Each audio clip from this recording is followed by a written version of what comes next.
विद्यार्थी मित्रांनो नमस्कार। इयत्ता 5वी शिष्यवृत्ती परीक्षेमध्ये गणित या विषयामध्ये पहिला घटक जो आहे तो आहे संख्याज्ञान आणि त्यामध्ये पहिला धडा किंवा पहिलं प्रकरण आहे आंतरराष्ट्रीय व रोमन संख्या चिन्हे।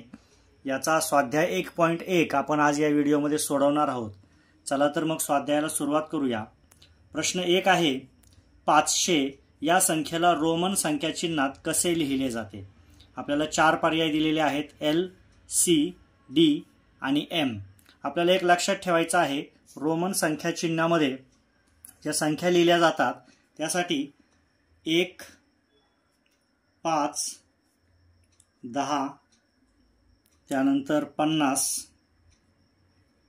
त्यानंतर 100, पुढे 500 आणि त्याच्यानंतर 1000।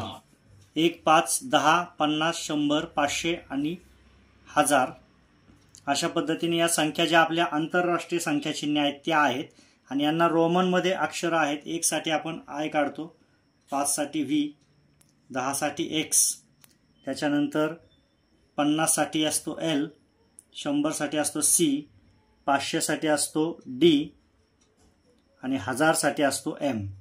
तर आपल्याला ही आद्याक्षरे लक्षात ठेवायची आहे I, V, X, L, C, D, M अशा प्रकारे हा क्रम असतो।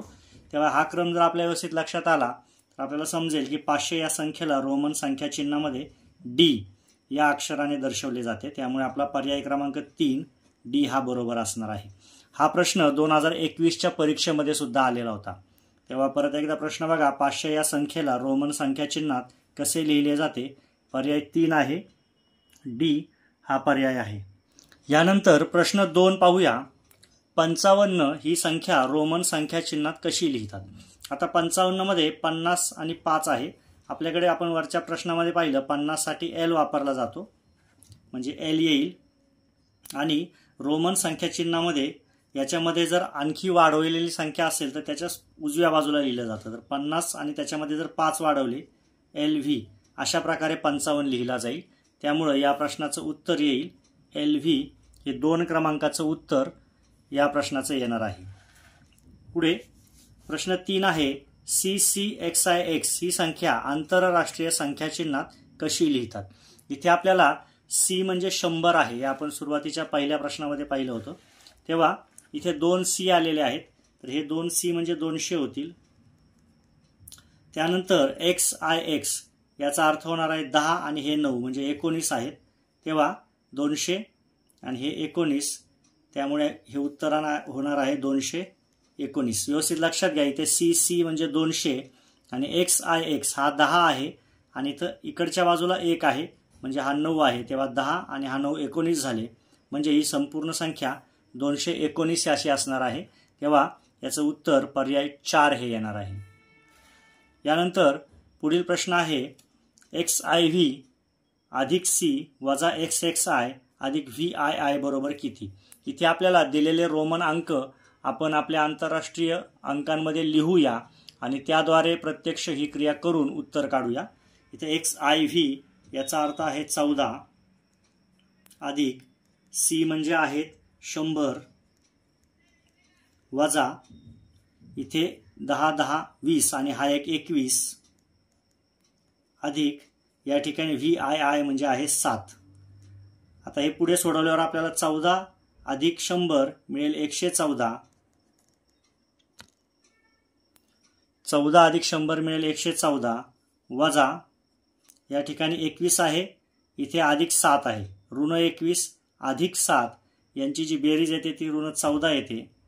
पूर्णांक संख्यांचा इथे आपल्याला बेरीज वजाबाकीचा नियम वापरायचा आहे। मोठ्या संख्येतून छोटी संख्या घालवली 27 वजा 21 वजा 7 उत्तर आलेलं आहे 14 आणि मोठ्याचं चिन्ह दिलं म्हणजे ऋण 14। आता हे पुढे सोडवल्यानंतर 114 वजा 14 येतात 100। त्यामुळे या प्रश्नामध्ये पर्याय क्रमांक 2 100 हे उत्तर बरोबर येईल। यानंतर पुढील प्रश्न 5वा पाहूया। 400 ही रोमन संख्या चिन्ह लेखन पद्धतीत कशी लिहितात। आपल्याला 400 लिहायचे आहे।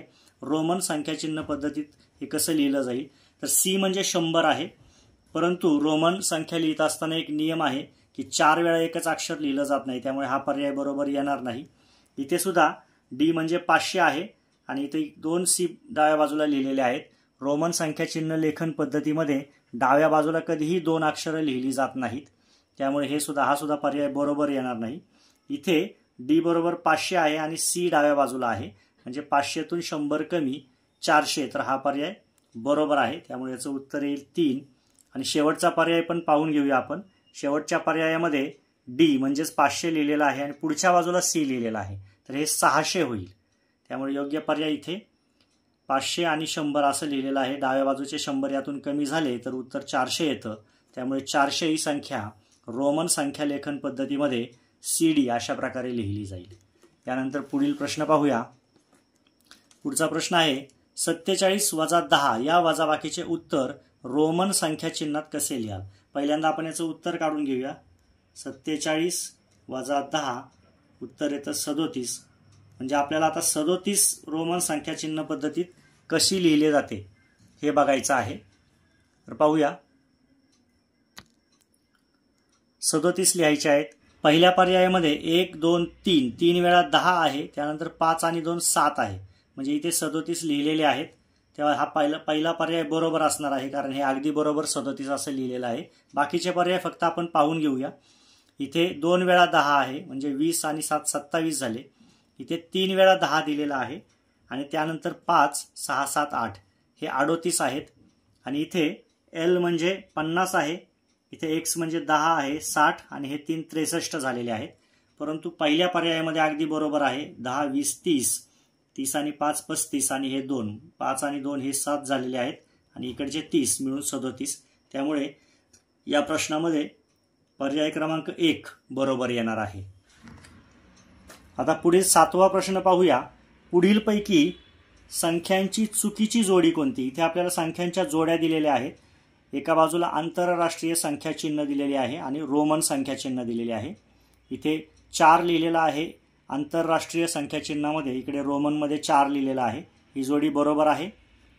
6ची जोडी सुद्धा बरोबर आहे. आपण आंतरराष्ट्रीय संख्या चिन्हामध्ये 6 असे लिहितो आणि रोमन संख्या चिन्हामध्ये VI असे 6 लिहितो. 5 आणि 1 6.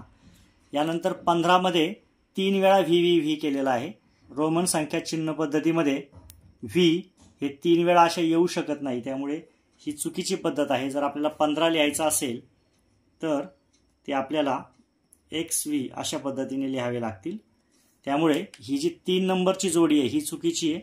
4 नंबरची जोडी सुद्धा बघून घेऊया. XXV आणि 25 हे अगदी बरोबर आहे. तेव्हा या 4 जोड्यांपैकी 3 नंबरची जोडी ही चुकीची आहे, त्यामुळे पर्याय क्रमांक 3 हे याचं उत्तर येणार आहे. पुढे 8वा प्रश्न आहे XCVI ही संख्या आंतरराष्ट्रीय संख्या चिन्हात कशी लिहाल. या ठिकाणी आपल्याला XCVI अशा प्रकारची संख्या दिलेली आहे आणि ती आंतरराष्ट्रीय संख्या चिन्हात कशी लिहिणार ते आपल्याला लिहायचं आहे. या ठिकाणी C म्हणजे आपल्याला ठाऊक आहे 100 असतो. 100च्या डावीकडे X आहे, म्हणजे 100 मधून 10 कमी होतील, तेव्हा ही संख्या झाली 90. आणि पुढे 6 आहेत. VI म्हणजे 5 आणि 1 6, तेव्हा 90 आणि 6 96 हे उत्तर होणार आहे. व्यवस्थित समजून घ्या. XC म्हणजे 90 आहे आणि पुढे VI आहे, म्हणजे हे 6 आहेत, म्हणजे हे एकूण 96 होतील. आणि 3 नंबर जो पर्याय आहे तो 96 दिलेला आहे, तेव्हा 96 3 नंबर पर्याय हे याचं उत्तर राहील. पुढील प्रश्न क्रमांक 9 आता पाहूया आपण. यामध्ये आपल्याला रोमन संख्या चिन्हांची बेरीज दिलेली आहे, त्यामुळे आपल्याला पहिल्यांदा ही संख्या ओळखावी लागेल किती आहे, आणि ही संख्या किती आहे ओळखल्यानंतर आपल्याला त्यांची बेरीज करावी लागेल. पहिली संख्या पाहूया. XXX हे 30 झाले आणि इथं IX आहे, म्हणजे X पेक्षा 1 ने कमी, 10 पेक्षा 1 ने कमी म्हणजे 9, म्हणजे ही संख्या झालेली आहे 39. व्यवस्थित बघा. XXX हे झाले 30 आणि पुढे IX आहे हे 9 झाले, म्हणजे ही झाली 39 अधिक VII म्हणजे हे 8 आहेत. 5 6 7 8. आता 39 आणि 8 यांची बेरीज येते 47. त्यामुळे पर्याय क्रमांक 2 हा बरोबर येणार आहे. पुढे प्रश्न 10वा पाहूया. 1.1 मधील हा शेवटचा प्रश्न आहे. 71 ही संख्या दाखवण्यासाठी योग्य रोमन संख्या चिन्हे कोणती. खाली आपल्याला 4 रोमन संख्या चिन्हे 4 पर्यायात दिलेली आहेत आणि त्यापैकी आपल्याला 71 दाखवायचे आहेत. या ठिकाणी पाहूया. पहिली जी संख्या आहे इथे सी दिलेला आहे म्हणजे हा 100 आहे आणि 100च्या मागच्या बाजूला डाव्या बाजूला 3x दिलेले आहेत. तर अशा पद्धतीने रोमनमध्ये लेखन होत नाही. मोठी संख्या दिली आणि तिच्या डाव्या बाजूला एकच संख्या आपल्याला घेता येते, त्यामुळे हा पहिला पर्याय चुकीचा राहील. दुसरा पर्याय पाहूया. 1 2 3 4 5 वेळा 10 लिहिलेला आहे. 5x आहेत म्हणजे, तर 5x असतील तर 50 होईल आणि 50 साठी आपण L हे अक्षर वापरत असतो, त्यामुळे हा पर्याय सुद्धा चुकीचा राहील. इथे सुद्धा L म्हणजे 50 लिहिलेला आहे आणि डाव्या बाजूला 3 वेळा x लिहिलेला आहे. डाव्या बाजूला 3 वेळा x अशी लिहिण्याची पद्धत रोमन संख्या चिन्हामध्ये नसते. कायम मोठी संख्या जर उजवीकडे असेल तर डाव्या बाजूला एकच संख्या चिन्ह देता येतं, त्यामुळे हा तिसरा पर्याय सुद्धा बरोबर होणार नाही. चौथ्या पर्यायामध्ये L लिहिलेला आहे म्हणजे 50, त्याच्या पुढे 2x आहेत म्हणजे हे 20 झाले. 50 आणि 20 70 आणि त्याच्या पुढे एक I आहे म्हणजे 71. अशा पद्धतीने 4 पर्याय, या पर्यायामध्ये 71 ही संख्या दर्शवलेली आहे. आपण एकदा पाहूया. L x x I. L म्हणजे आहे 50 आणि हे 2x म्हणजे आहे 20 आणि हा शेवटचा 1 असे मिळून 71 झालेले आहे. अशा पद्धतीने पर्याय क्रमांक 4 हा बरोबर आहे. तर या ठिकाणी रोमन संख्याचिन्हे व आंतरराष्ट्रीय संख्याचिन्हे यावर आधारित असलेला स्वाध्याय 1.1 आपला सोडवून झालेला आहे. यातील सर्व उदाहरणे आपण व्यवस्थित सोडवलेली आहेत. त्यांचा व्यवस्थित अभ्यास करा आणि अशाच आणखी उदाहरणांचा सराव करा. धन्यवाद.